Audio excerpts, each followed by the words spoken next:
Are you looking for a highly respected quantitative program that will prepare you for a career in the most demanding, analytical, and data driven areas of financial services? Give a listen to what today's guest, the executive director of Berkeley Haas's Master's in Financial Engineering program, has to share with you. Welcome to Admission Straight Talk, the podcast dedicated to graduate admissions and helping you approach the application process thoughtfully and successfully. Your host is Accepted's founder and world-renowned admissions guru, Linda Abraham. At Accepted, our mission is to get you to that unforgettable moment when you read your acceptance email and shout, "Yes, I'm in!" Confident you'll be attending the perfect program to help you launch the career of your dreams. Welcome to the 540th episode of Admission Straight Talk. Thanks for joining me.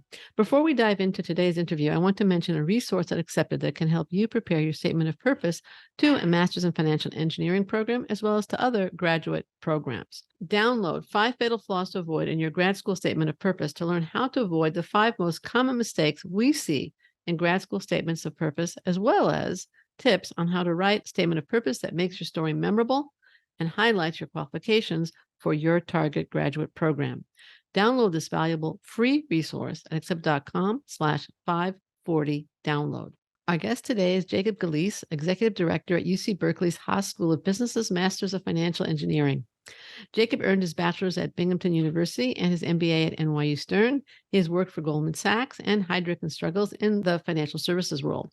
In 2017, he pivoted to admissions as Associate Director and then Senior Associate Director of Admissions at NYU Stern before deciding he preferred West Coast weather and moving to Berkeley in 2021, first as Program Director of the MFE. Then he became Executive Director of the MFE in March 2023. So I can still, I think, congratulate you on your promotion, right? Still within 12 months. So Sure. congratulations, Thanks. Jacob, and welcome to Admission Straight Talk.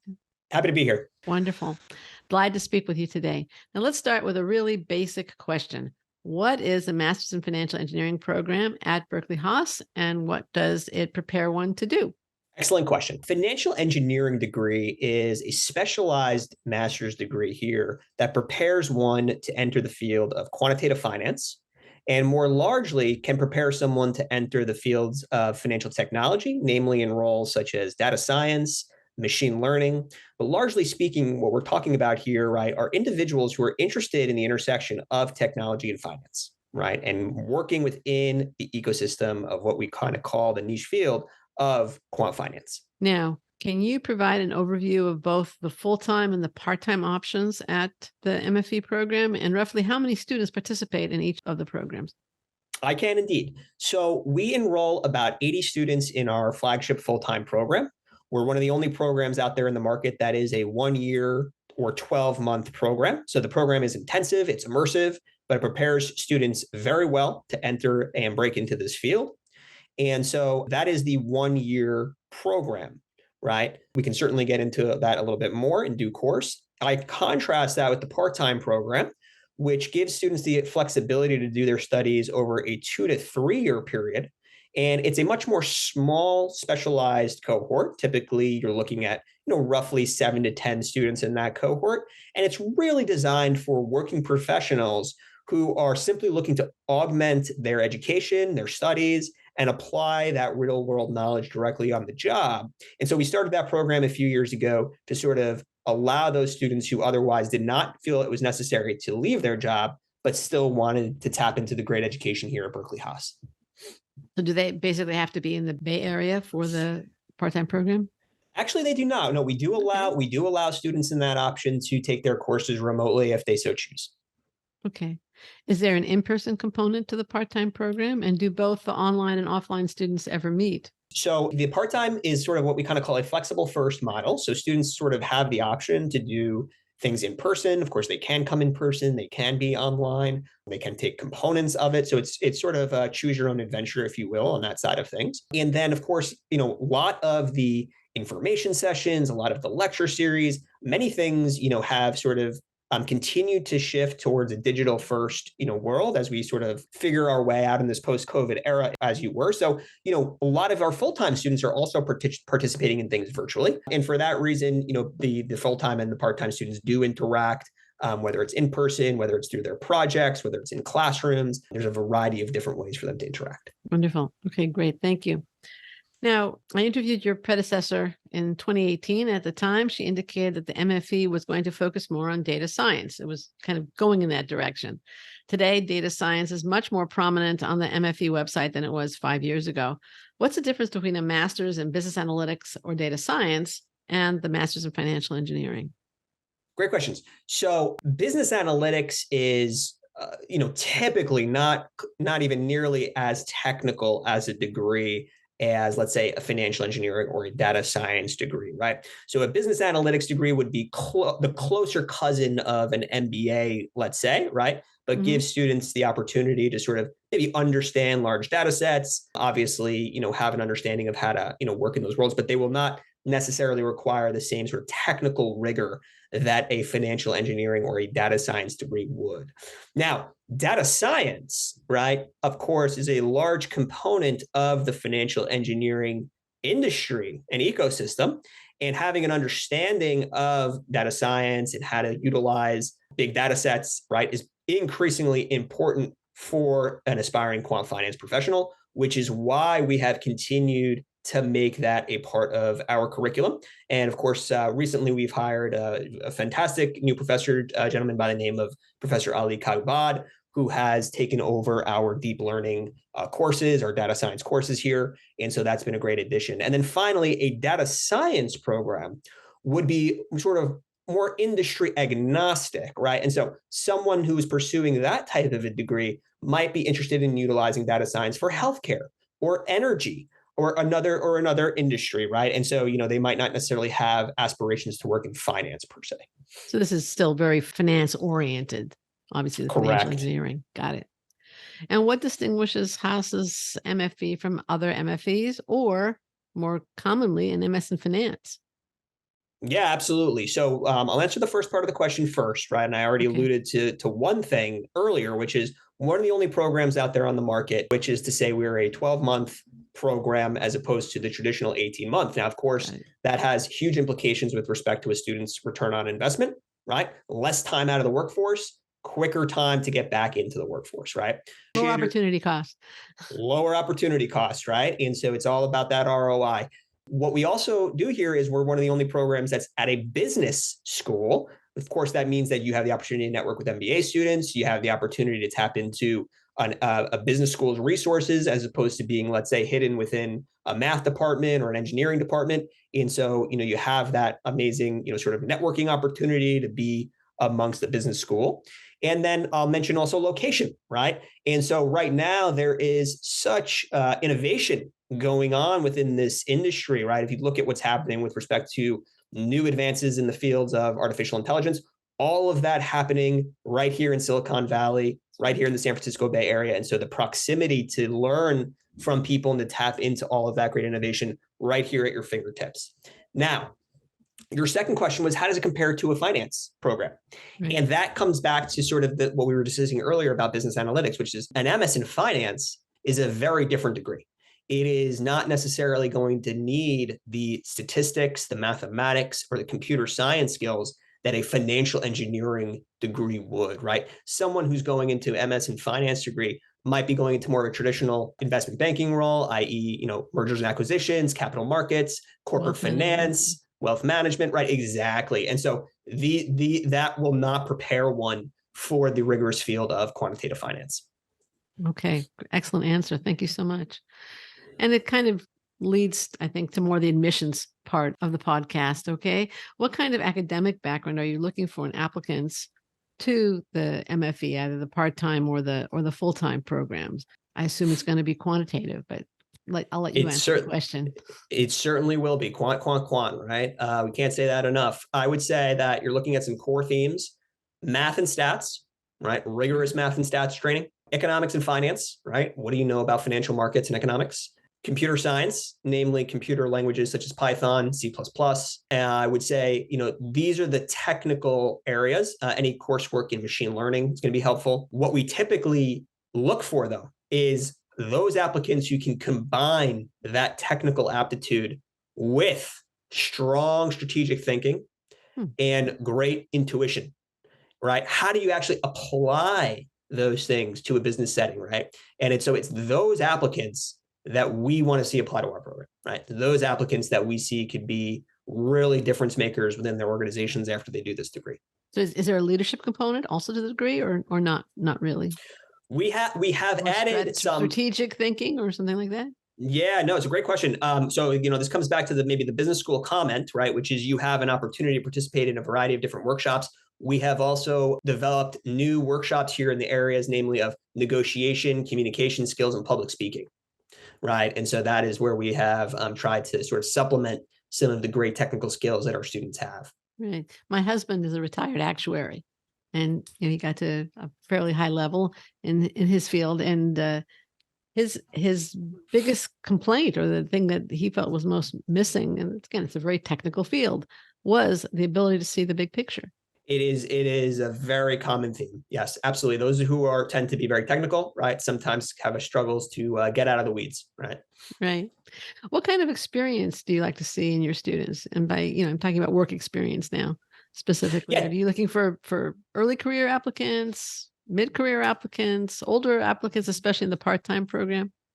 Yeah, absolutely. So I would say on average, we're looking at about 2 years of prior work experience. Again, there is a range. We do have applicants directly from undergrad. We have applicants with about 5 years of experience. Certainly on the part-time program, it does skew a little bit more experienced, again, just because that is more for individuals who are just looking to sort of stay within their, current career paths, as it were. As far as what we look for, well, the best kind of work experience is sort of at least related to what it is that you want to do, right? So any work experience that's related to quantitative finance will be favorably looked upon, whether that's research, whether that's trading, whether that's working as a software developer, right? These are all the things that would be helpful. Of course, working at a large financial institution would also be helpful as well. And do you ever get career changes? Let's say somebody who was working as a consultant and now says, I really want to dive deep. I like the quantitative stuff.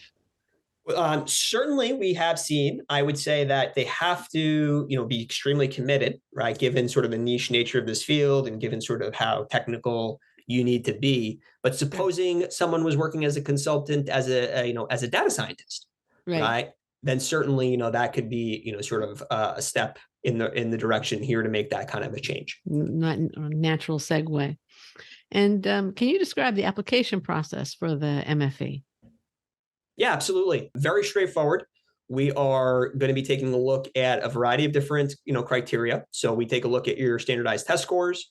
We're going to take a look at your prior academics, right? How did you do in undergraduate? How did you do in any prior grad school? I will note that, many of our applicants do already have existing graduate degrees, right? Again, not a requirement though. We're going to be taking a look at your essays. We're going to be taking a look at your prior work experience, which we just spoke about, any internship experience. We'll be taking a look at your letters of recommendation. And then effectively what happens is we take a look at that completed application, and then there's a round two, again, very different part of our process compared to some of our peer schools. And round two would be an alumni interview. And we think that's a very important part of our process. And you would be asked to answer questions in all of the relevant areas, namely math, statistics, computer science, finance, right? To sort of simulate what it would be like to be in a job interview, right? And we do that to make sure that you can be successful in this highly competitive field. All right, great. Well, that's a wonderful answer. Thank you so much. And in terms of the academics, can you just go into that a little bit more? Yeah, absolutely. So we're looking for, typically we like to see someone who has studied some kind of STEM background at the undergraduate level, right? Sure. Math, stats, computer science, mechanical engineering, right? These are the kinds of things that we would look for. If you've studied finance and economics, it's not to say that we would not look at you, but how have you developed your math, stats, and computer science skills outside of your prior studies then, right? Have you taken CFA level 1? Have you, learned it on the job? Have you taken online courses, right? Because again, you will need those to be successful in this program. So that's what we're looking for in the academics, right? Have you taken the critical mass of coursework and studied a discipline that's relevant for this field? And I assume done well in the courses. Doing well in the courses is also looked favorably upon Okay. for sure. Okay. I noticed in preparing for the call, and you mentioned just a second ago that a lot of your students have graduate degrees, and I saw that it was roughly 1/3 of the class has either a master's or a PhD. Now, while it's understood that graduate study is not required, do you like it? I mean, is it something that helps? I would assume it helps people demonstrate the quantitative skills that you're looking for, the computer skills that you're looking for.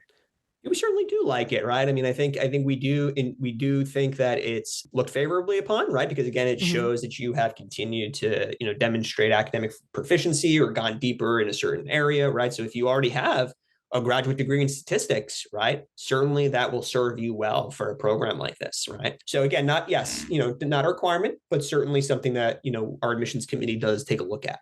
Can also help with the little undergraduate grade repair.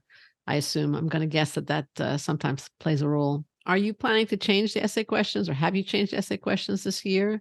And when will the applicants get them? Sure. So once you start an application, you will see the process, right? And so Mhm. you'll get a sense of the essay questions. Largely, they are going to be pretty straightforward, right? They're going to be around why are you deciding to apply for the program? And what sort of path within this field would you like to pursue, right? And we like to get a sense as to your understanding, to making sure that you understand, the field, to making sure that you understand that your goals are, in line with sort of your experience, right? So this is sort of the question there that we're looking at. There's an opportunity for students to talk about, any sort of issues that they faced prior with respect to their academics, in case, there was, maybe a story or something like that they'd like to share with the admissions committee. We're going to have a question here about, what do you think your strengths and weaknesses are, right? And that is, pretty straightforward. And then we do have a video essay question as well. Okay. And this comes back to what we were talking about earlier, which is the most common thing that we see is extremely strong technical proficiency. But where we see our students sometimes lacking is again in those communication skills. And the video essay is the little secret here is it's less about what you say and it's more about how you say it, right? We want to see how you're communicating, right? We want to see the little things, right? How are you speaking? What's the tone of your voice? How are you enunciating your speech? Again, these are all critical factors to being successful in today's highly competitive labor market. And so the real question here really is, to get a sense for your baseline communication skills. What we will sometimes see is it's very clear that someone is reading a piece of paper, right? And so if they're reading a piece of paper, right, that's an indication to us that, hey, you're not necessarily going to have the ability to think on your feet. You're not going to necessarily have the ability to impress a portfolio manager if they are, asking you a question you don't know the answer to, right? So we want you to take that question very seriously. More about poise and presence. Absolutely. Okay. Okay. Are you concerned at all about the impact of ChatGPT on the essays and the application process? Concerned, I don't know if it is the operative word there. I think this is the new reality in which we are all, sort of living in. It's obviously quite easy to use a tool like that to sort of have it write your essays, as it were. It's pretty obvious, to someone when they're reading that to see if it was done by a computer, if it was done by a human. So again, don't try to outsmart the admissions committee here. They're gonna know very quickly that it was written by ChatGPT. But what I'll say, more broadly, right, is these are new tools that people have at their disposal, right? And so you need to be able to, the bar is now higher. You now need to be able to ask the right questions, put in the right prompts, recognizing that the answers are going to be, very easy to get to, right? Again, I'm not talking about our essay questions right now. I'm just talking about more sort of high level. And so the bar has been lifted and it's now going to be about asking the right questions. And again, that comes back to strategic thinking, right? Right. Right. In terms of asking the right questions, you also have to check that GPT is giving you the right answers. Yeah, absolutely. Okay. It doesn't always do that. And the other risk is that if you try and get it to think for you, you might get something that's very generic. Absolutely. Yeah. And plus, you have the video essay to confirm somebody's communication skills. And if the video essay and the writing sample are completely disconnected, it's not going to be good. It would not. No. No. What can an interviewee expect if lucky enough to be invited to interview? Treat that interview the same way you would a professional job interview, right? It will be conducted with one of our alumni. They will ask a series of questions, technical questions in some of the relevant areas, which I won't repeat. They will ask questions about your resume. So they will be given your resume. You need to be able to talk about those projects. You need to be able to talk about past internships. So treat it as you would a job interview. And again, they will also be getting a sense for your communication skills, right? Vis-a-vis that interview. Do they have access to the other parts of the application or just the resume? Typically, they would just have access to the CV. All right. Okay. Now, you mentioned the kind of jobs that MFE graduates are getting, but how does Berkeley Haas help them find those jobs? I mean, I assume some of the jobs are back east. They're not all going to be on the West Coast. So Yeah, actually, a higher percentage of students end up back in the East than they do here in San Francisco, just given the number of finance jobs out in the East, right? In New York, Boston, those areas, right? So a lot of our students are out there in the market now because we run a one-year program. We are running an idiosyncratic internship program.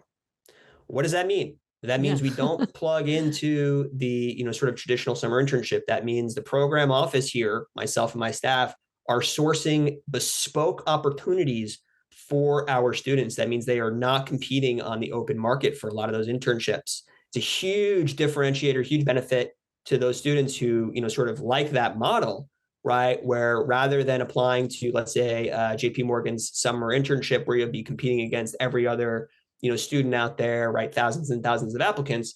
We're running an off-cycle internship, right? And so you're basically, given that opportunity to interview for bespoke opportunities on this off-cycle internship. These are posted directly on our job board, only available to our students. So it's much less sort of demand for those jobs. And then students are doing those internships. A certain number of students are converting those internships into full-time jobs, while others will continue to recruit sort of on the open market, as it were, for a variety of other different opportunities. Well, that is interesting. So is it January to March or something like that? January, February? Great question, Anna. This is what I spend most of my time doing, is explaining this to employers. So, we run an internship cycle from October to January every year. January every year. Yeah. Okay. All right. That I mean, I can see that really being an advantage. Yeah, tremendous advantage. Now, this interview is scheduled to air on September 26th. Your final deadline is October 5th, but the site says that applications will be accepted October 20th at, I think, 2:59 Eastern time or midnight, 11:59 Pacific time. And all this leads me to have two questions. One, do you really accept people this late in the application cycle? Because usually, seats are given out earlier. That's number one. And number two, most listeners to this show will be applying for the cohort starting classes in spring 2025. In other words, applying a following year. And what advice do you have for them? So it's two different classes really that we're talking about in these questions. Okay. Do we accept people after the October 5th? Yes, we do. Right. Or how about just prior to October 5th also? And just prior to October 5th as well, right? So yes, I think that we are a rolling basis, but again, quality over speed, right? If there is a quality applicant that decides to apply late, we will absolutely have a spot for them in this program, right? We want to get the very best and brightest students, so we do accept late applicants to this program. Second question is, what advice do I have? Prepare, right? Do not be the individual who is fortunate enough to get into this program or another, amazing opportunity to study at grad school, and then 3 months in, or even a month in, frankly, start figuring things out, right? You need to do that preparation early. And I'm not just talking about the technical preparation. I'm talking about trying to figure out, sort of what direction you want to go in. And, we all recognize that grad school in and of itself is the sort of a time to sort of do that kind of exploration. But again, because of the rapid nature of this program, you have to have at least a good sense of what you want to do to optimize your time here, right? Too often I would see a student come to me, let's say, a month before the internship starts, and say, well, I all of a sudden want to do this, or I think I want to do that, right? And by that time, it's too late. So prepare. And you would need to, make sure you're prepared in the technical areas, make sure you have an understanding of the different sort of areas within this field. That would be my biggest advice to you. That's great advice. I think one of the biggest differences between graduate school in general and undergraduate is when you start your college years, your undergraduate education, nobody expects you to know what you want to do. Sure. You just go to college. And I think when you go to graduate school, you have to have a goal. Otherwise, you might be spending a lot of time and money on an education that you don't want or won't use. So I think the prepare is outstanding advice. Listen, I'll be the first to say, right, some of the most interesting 50-year-olds I know don't know what they want to do with their lives. But again, you need to be able to, at least have a good understanding and sort of what we say, fake it till you make it. And so I think, do that preparation. Life can always change. You can always make pivots. but you want to have the confidence in yourself to know the direction that you'd like to take. Right. And in terms of other preparation, I guess it would be making sure that you have the academic background that you're looking for, right? Absolutely. Right. Okay. What question would you have liked me to ask? What question would you like to answer that I haven't asked? Well, I would say that, one of the things that maybe we could get into here is, just maybe a little bit more specifics of, I've just said to prepare. Well, Right. that begs the next question, which is how? Okay. So I think that what we do, and happy to, share some links here with this audience afterwards. That'd be great. We have comprehensive lists of courses that you can take in all the relevant areas. You need more work in math, we have some courses we recommend you take. You need more work in computer science, we have a list of courses that you can take to further prepare, right? Another thing that you can do, take the CFA level 1, right? Great exam to get you prepared in some of the core foundational areas of finance. I think other things, participate in competitions. You just can't get yourself an internship. You're not making, there's so many free ways now that are open to anyone and anyone. The opportunity is out there. You just need to go out and grab it. And so I think just in terms of, okay, yes, you need to prepare. How? That's how, right? Go and do that. I love that link. And if you could send me the link to where these, I will post it in the show notes for sure. So that was a great answer. I'm so glad you asked that question. Jacob, I want to thank you very much for joining me today. I've really enjoyed learning more about Berkeley Haas's MFE program. Where can the listeners learn more about the MFE program? Yeah, absolutely. And I will, again, share these, but I'll just, read the link out here. If you would like to learn more about our program, go to our website, mfe.haas.berkeley.edu. Again, that's mfe.haas.berkeley.edu. All of those links will be shared with you in the show notes.